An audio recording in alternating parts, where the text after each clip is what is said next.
What initially appeared to be just another standard television interview quickly transformed into a captivating and unforgettable broadcast when Karoline Leavitt, the White House press secretary, took her place on stage.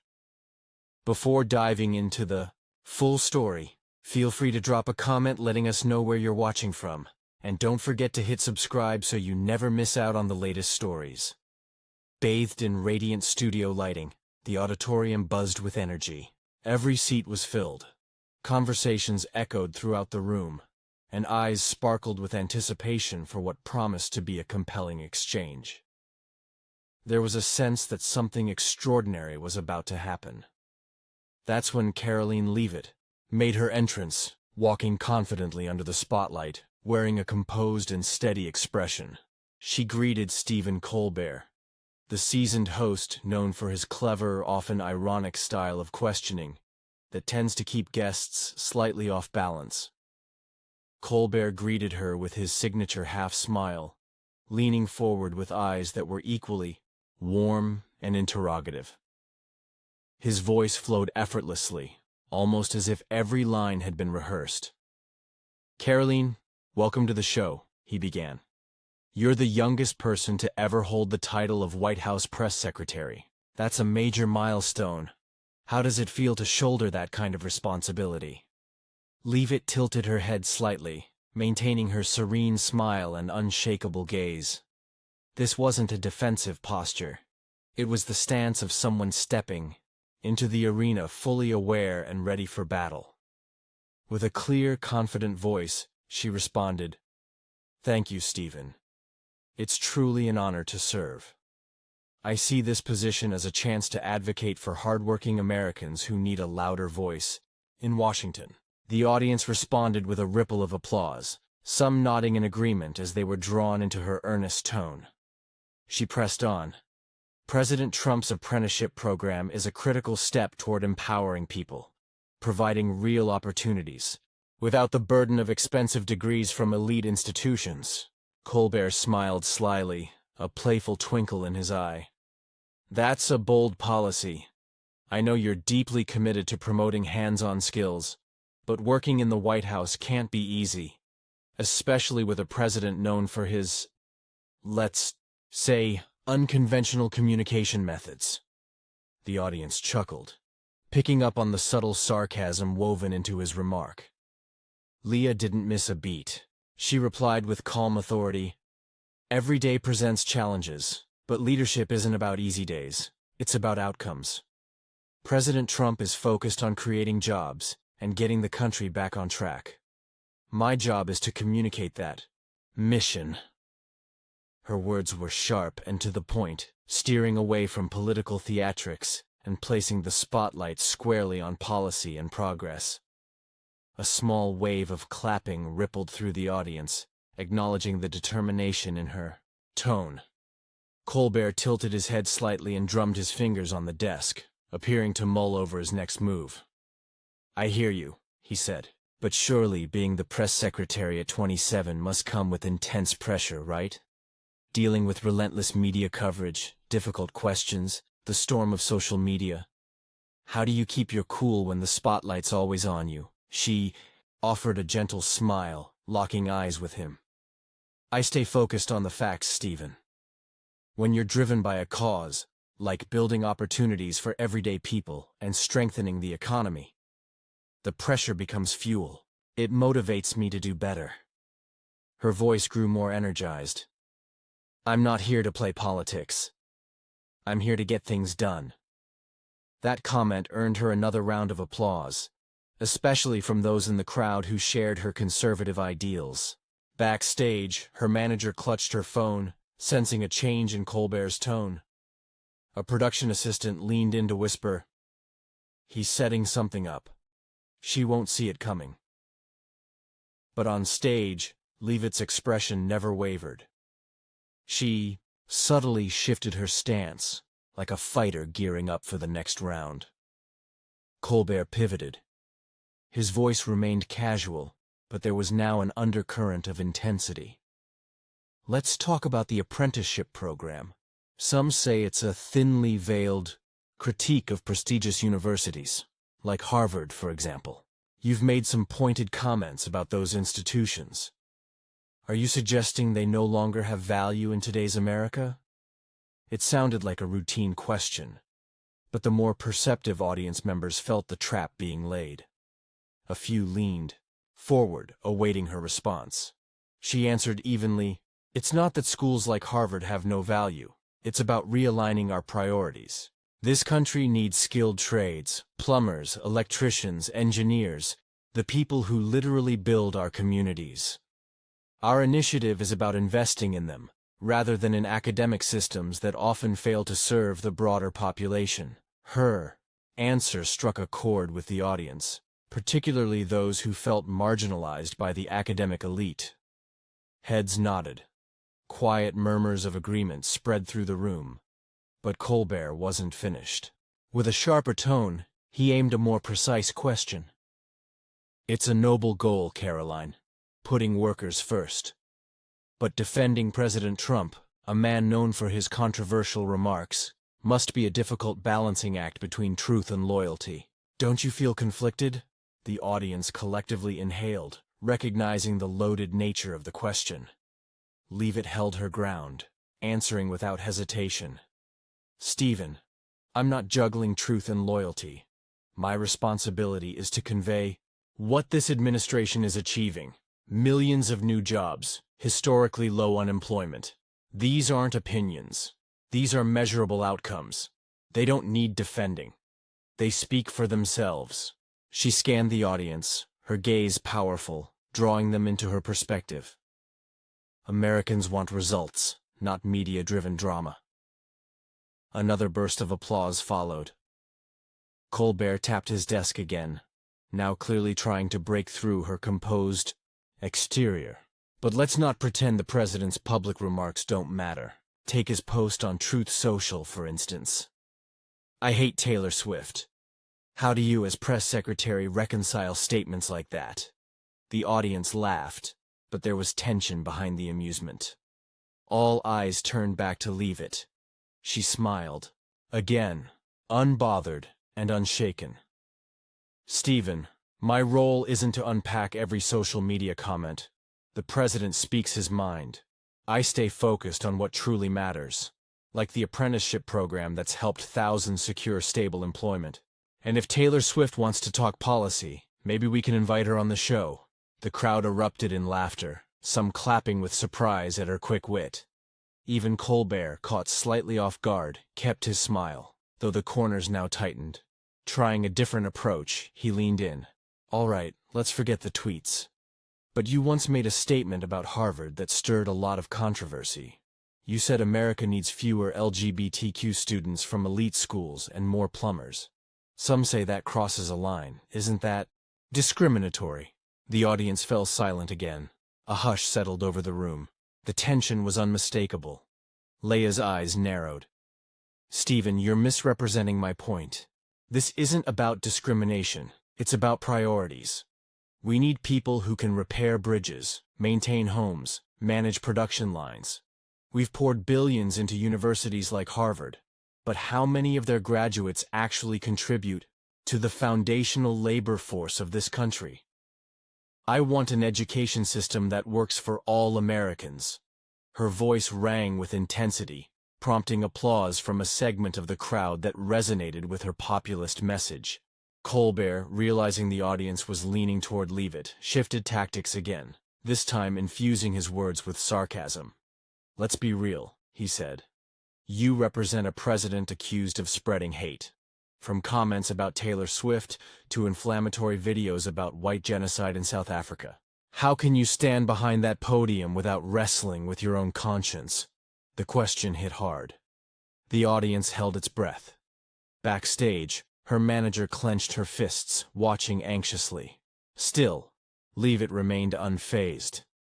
"If you want to talk conscience," she began, her voice low and deliberate, "look at what's been accomplished. Under President Trump, African American and Latino unemployment hit historic lows.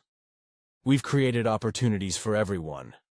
As for those accusations, I challenge you to bring concrete proof instead of repeating sensational headlines.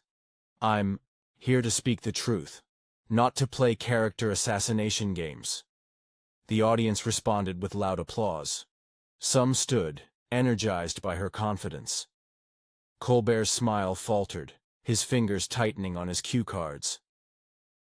With the tide turning, he dropped any remaining pretense of friendliness. Karoline, you've been dubbed Creepy Karoline by none other than Trump's former attorney, Ty Cobb. He claims you lack credibility, especially when you criticize federal judges. What do you say to former allies turning against you? Silence fell once more. Leavitt met the challenge head-on. If advocating for American workers and challenging a bloated judicial system makes me creepy, then I'll wear that title proudly. As for Ty Cobb, I'm not here to comment on individuals chasing attention.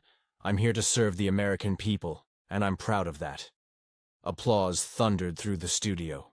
Some audience members rose to their feet, stirred by her conviction. For the first time, Colbert appeared rattled. He gripped his notes tightly as Leavitt sat poised, in control, and unwavering.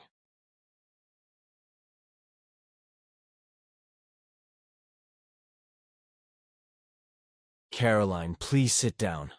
We're having a conversation. This is exactly the issue.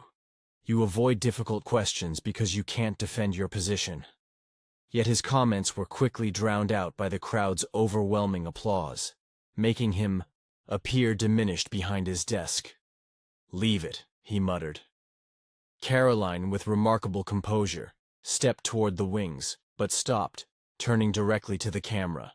"Ladies and gentlemen," she began, "I came here to speak about a policy that's helping thousands of Americans secure jobs and build futures. But instead of a proper dialogue, this turned into a personal attack. I'm not here to play your games, Stephen. I'm here to serve the American people, and I won't apologize for that."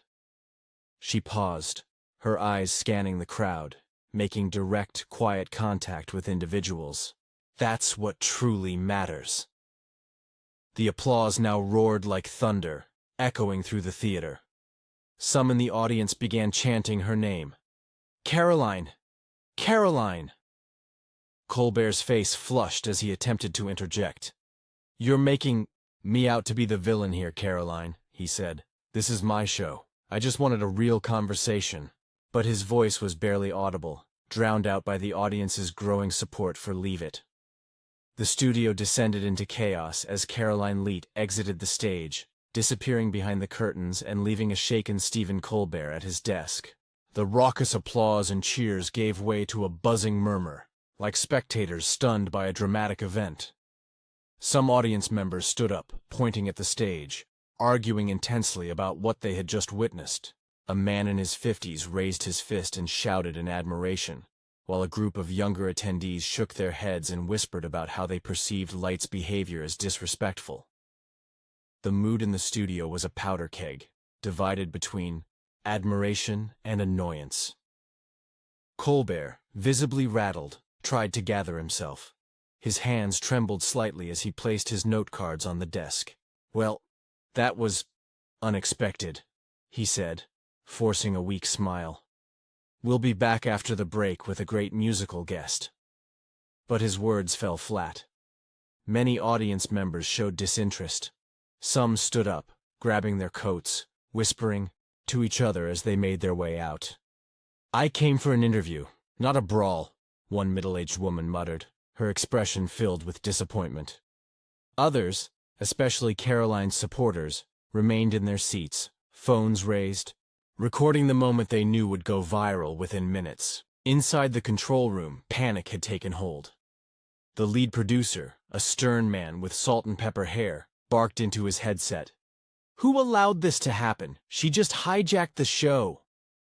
A young assistant nearby, pale and anxious, whispered, "I warned you not to push her too hard." The cameras, still live, captured Colbert standing awkwardly on stage, looking like an actor who had forgotten his lines. He tried to make small talk with the band, but their forced laughter only amplified the tension. For once, the usually charismatic host looked unprepared, outmatched by a younger, more composed guest. Backstage, the atmosphere was vastly different. Caroline's team surrounded her, their faces glowing with pride. Her manager, a woman with cropped platinum hair, patted her on the back. "You did it, Caroline. They won't forget you now." Still composed, Caroline accepted a water bottle from an assistant and sat down. "I wasn't here to entertain their narrative," she said steadily. "They tried to turn me into a joke, but I said what needed saying." Her assistant, scrolling on a phone, looked up beaming. "Caroline, you're trending. That clip's going viral." She offered a small smile, her gaze focused, as if she had expected this outcome. Meanwhile, in the control room, Colbert's producer continued to scold the team. "We misjudged her," he growled. "She's only 27, and she completely dismantled Stephen on live TV." A staff writer, head in hands, murmured, "We thought she'd fold under pressure. She turned the tables on us." They watched helplessly as Colbert tried to introduce the next segment, his voice hollow and lacking conviction.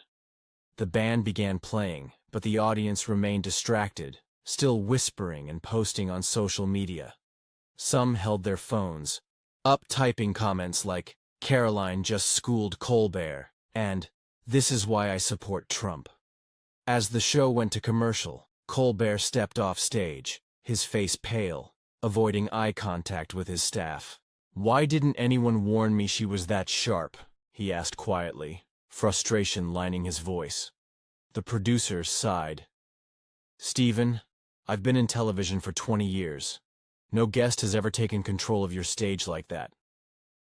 Colbert nodded slowly, processing his loss. Outside, Caroline and her team exited the studio, stepping into the glowing night of New York City. She glanced at her phone, swiping through notifications from reporters and supporters. "They want interviews," her assistant said with excitement. Caroline shook her head. "Let social media speak first. We'll answer when the time's right." She climbed into a waiting car, her expression focused. This wasn't an ending, but the start of a greater battle. The media frenzy erupted the moment Karoline Leit walked out of the studio. Within minutes, clips from the segment went viral, especially on X, where users shared her firm responses and composed exit. The hashtag, #IStandWithCaroline, quickly trended globally, with thousands praising her courage in facing off against elite media. One post read, "Caroline just shut down Colbert. That's how you defend your country." A clip of her closing remarks racked up millions of views. She didn't just leave, she owned the room. Forums exploded with activity. Trump supporters hailed her as a bold, new voice, with comments like, "Caroline speaks for us," the ignored workers. Critics called her arrogant or evasive, yet even detractors admitted her confidence overpowered Colbert. One post stated, "I don't support Trump, but Caroline made Colbert look weak." The hashtag Caroline Walks Out was soon filled with memes. One showed Colbert clutching his head in disbelief, while another portrayed Caroline as a superhero, striding confidently off stage. Mainstream news outlets swiftly jumped in. Fox News released a headline that night, "Karoline Leavitt crushes Colbert in televised showdown."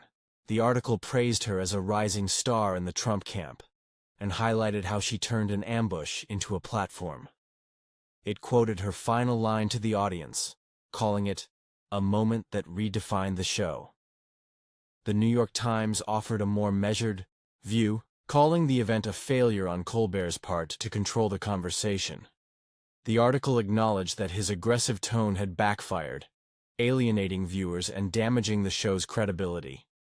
Even CNN noted Caroline's unexpected strength. A commentator wrote, "Colbert thought he was cornering a young press secretary, but she turned his desk into her stage." Outlets like Breitbart and the Daily Caller hailed her as a new conservative force. Headlines like "Karoline Leavitt makes elite media shake" underscored her newfound influence. Even progressive sites admitted Colbert had miscalculated. Vox published a piece stating, "His hostility placed her in the position of moral winner." Politicians quickly took notice. a Republican senator tweeted, "Karoline just showed America how to stand up to media bias. We need more leaders like her." Conservative pundits called it a defining moment and likened her to other political figures who had shifted the national conversation. Backstage, Colbert's team spiraled into crisis mode. Internal leaks revealed that a key sponsor had expressed concerns about the show's image. An internal email from the lead producer read, "We miscalculated. She was no pushover. She turned the segment into her rally." Clips of Karoline's standout moments were soon everywhere. A YouTube video titled "Karoline Leavitt Destroys Colbert" garnered hundreds of thousands of views. Comments poured in, like, "She didn't walk off. She conquered that stage." Some memes portrayed Colbert as a host left speechless, while others praised Karoline as the person who flipped the script on liberal media. In a Manhattan hotel room, Karoline and her team watched the frenzy unfold. Her manager chuckled while scrolling. "Karoline, you've just become a legend." Calm and composed, she replied, "I didn't need the internet to validate what I did. But if this helps Americans see the truth about the media, then I'm satisfied." She checked her phone again. Messages from White House colleagues popped up. "You made us proud. Colbert will never forget this night." The fallout from the showdown wasn't just another viral moment. It became a milestone in Karoline Leit's career and reshaped how the public viewed the late-night platform. In the following days, she appeared on conservative shows like Hannity and Tucker Carlson Tonight, confidently defending Trump's policies. Every statistic, every argument she made, further cemented her reputation as a rising political force.